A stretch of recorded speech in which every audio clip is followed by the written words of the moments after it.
नमस्कार। मैं अरुण के शर्मा, एनालिस्ट वन थॉट। आज हम बात करेंगे दिल्ली के विषय में। जैसा कि आपको पता है, दिल्ली में भारतीय जनता पार्टी काबिज हो गई है। हमारी माननीय मुख्यमंत्री रेखा गुप्ता जी काबिज हैं और 6 उनके मिनिस्टर्स बनाए गए हैं। और इस सत्ता को पाने के लिए उन्होंने दिल्ली विधानसभा चुनावों में यमुना की सफाई को एक बड़ा मुद्दा बनाया था और जिसको लेकर विपक्षी दलों ने आम आदमी पार्टी की सरकार को जमकर घेरा भी था।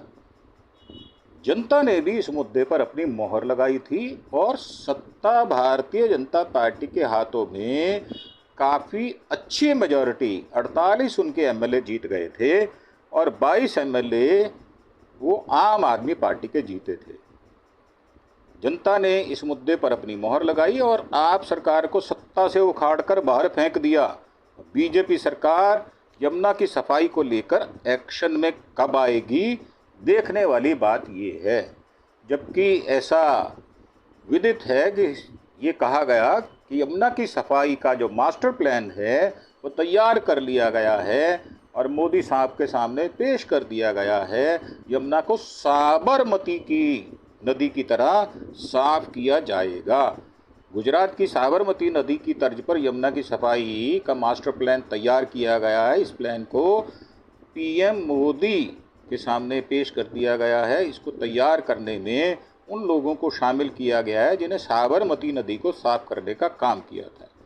जबकि अभी थोड़े दिन पहले एक रिपोर्ट भी आई है, एक अखबार जो है उसने अपनी रिपोर्ट भी दी है। यमुना में पहले की तरह ही झाग जो है वो काफ़ी ज़्यादा हो गई है। सफाई परियोजना में कुछ प्रमुख तत्व हैं। इसमें सबसे पहले कचरे और कीचड़ को साफ किया जाएगा, फिर नालों की सफाई की जाएगी। परंतु जहाँ तक नालों की सफाई की बात है तो मैं बीच में बता देता हूँ, यमुना नदी में 27 नाले गिर रहे हैं और दिल्ली सरकार के 24 से 26 सीवेज ट्रीटमेंट प्लांट खराब पड़े हैं।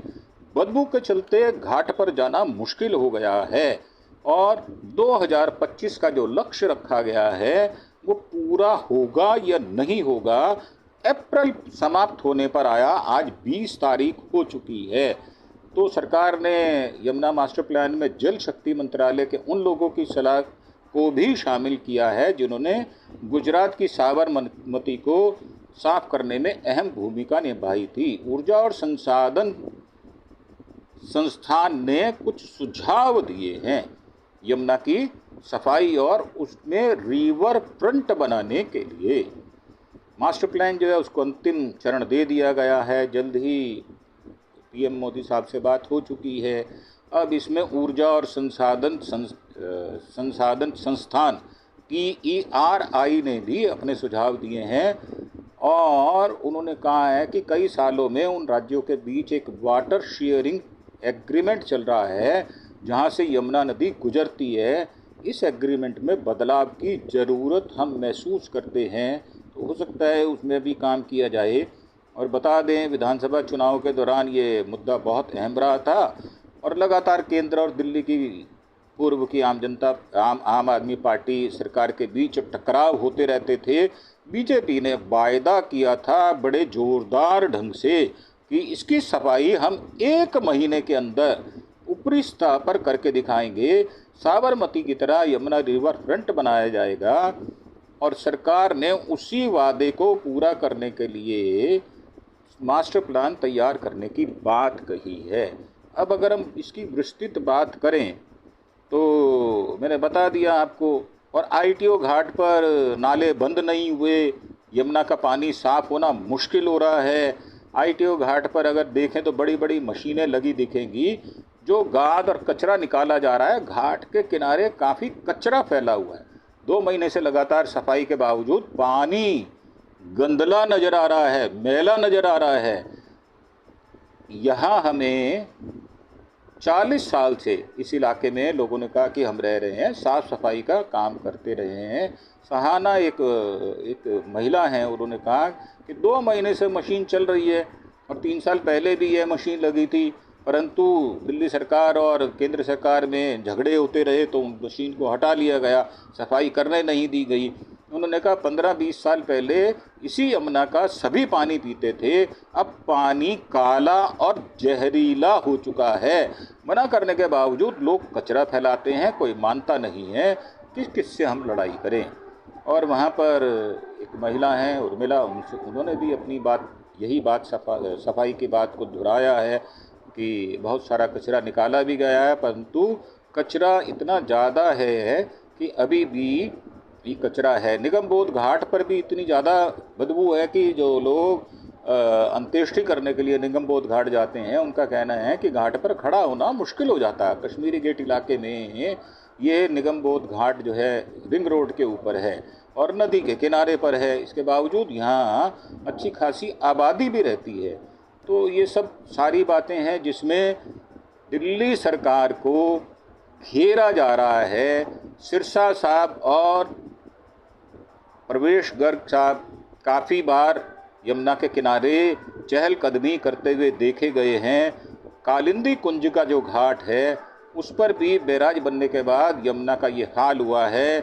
वहाँ पर एक व्यक्ति है, वो उनका कहना है कि कालिंदी कुंज घाट पर के किनारे पे हम रहते हैं, नाव चलाते हैं और इस इलाके में 2 महीने से सफाई का कुछ काम हुआ या नहीं हुआ। वो कहते हैं इस विषय में हम कुछ नहीं कह सकते, एनजीओ वाले आकर प्लास्टिक और दूसरी चीज़ें हटाते हैं, अभी यहाँ कोई मशीन वगैरह नहीं आई है। ये सनद रहे, ना सरकार के लोग ही आए, ना आम आदमी पार्टी के समय भी यहाँ कुछ काम हुआ। और उन्होंने कहा कि मैं जब छोटा था स्कूल के दिनों में, याद करते हुए बताया उन्होंने कि हम यमुना का ही पानी पीते थे। 1990 के बाद इसका पानी गंदला हुआ है, बैराज बनाने के बाद समस्याएं बढ़ी हैं। अब इसमें वही लोग नहाते हैं जिनकी श्रद्धा है।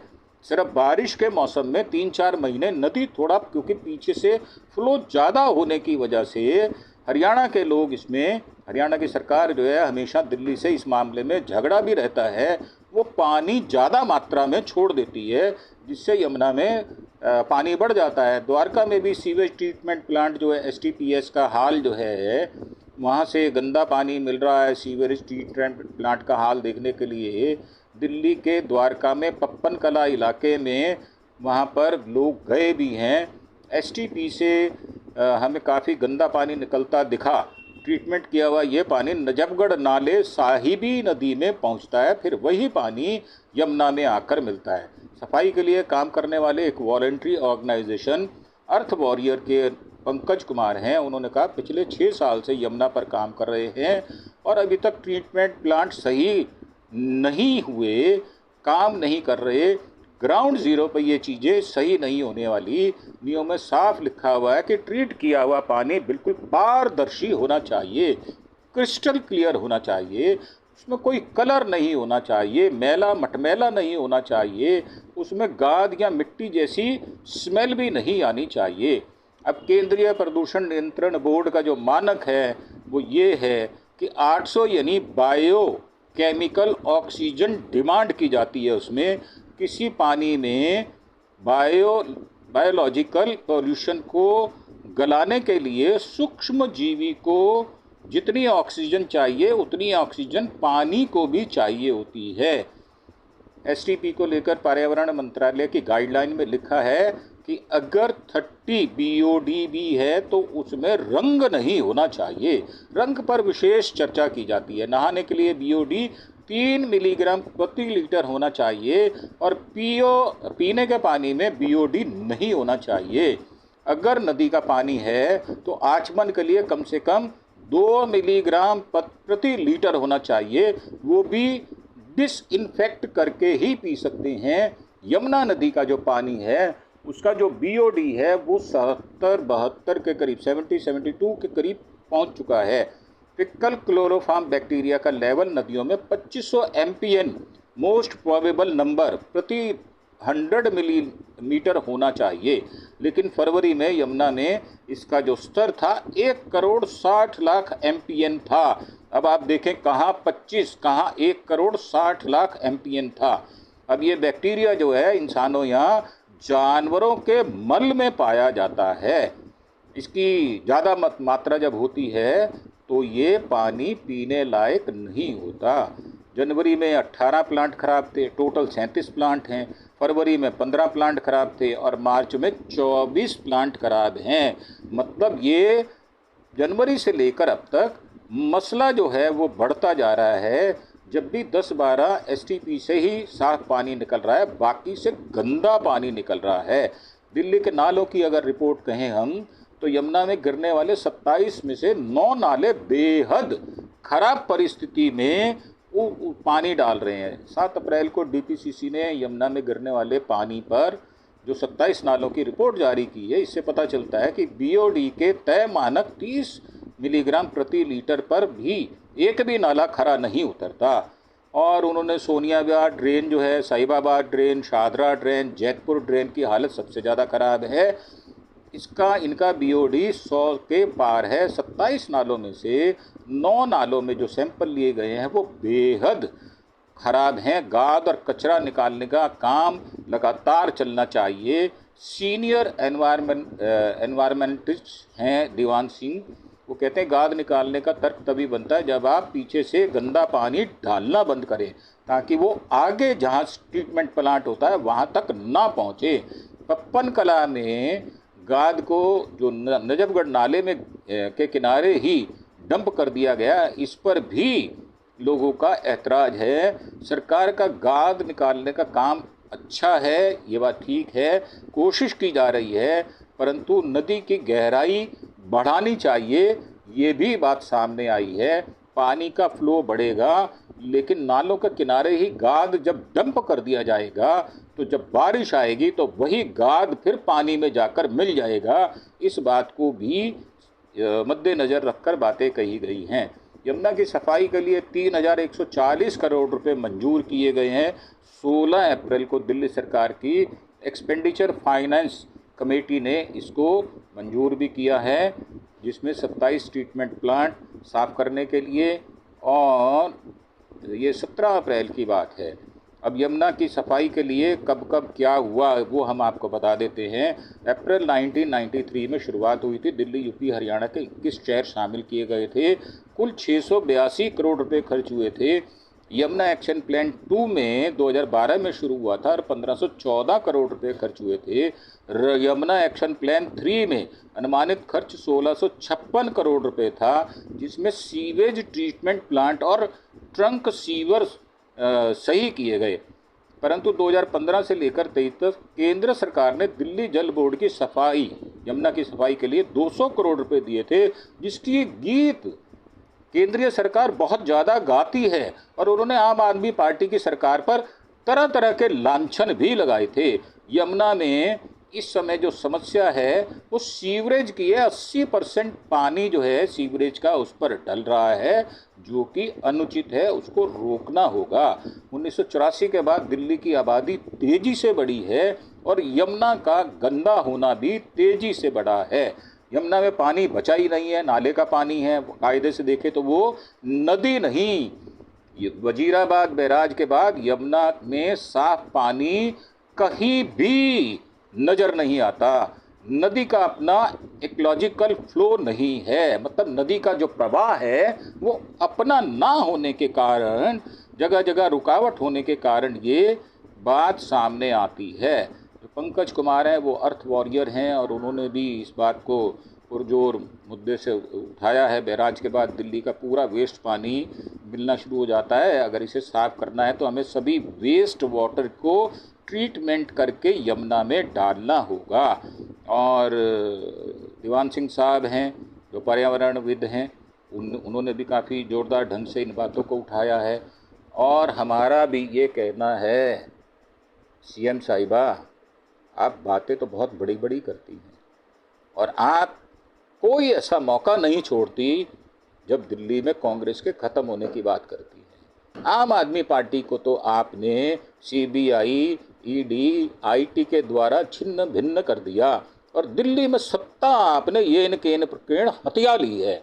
और यमुना पे आपने सफाई के नाम पर इस सत्ता को प्राप्त किया है, बल्कि आपने जो 2500 रुपये महिलाओं को देने की बात कही थी, उस पर भी अभी कोई अमल नहीं किया। आपका कोई रोड मैप तैयार नहीं है, आपके पास गाइडलाइन नहीं है, आपके पास अच्छे अनुभवी जिन्होंने सत्ता संभाली हो उनको आपने साइड लाइन में कर दिया है। आप उनसे सलाह नहीं करती, आपका काम कैसे चलेगा ये मेरी समझ से बाहर है। और आपके जो पुराने बयान हैं वो भी काफ़ी ज़्यादा वायरल हैं, जिसकी वजह से आपको शक की निगाह से देखा जाता है। तो मेरा मानना ये है कि संयत होकर अगर प्रभावी ढंग से आप काम करेंगे दिल्ली की भलाई के लिए, तो शायद कुछ दिल्ली का भला हो पाए।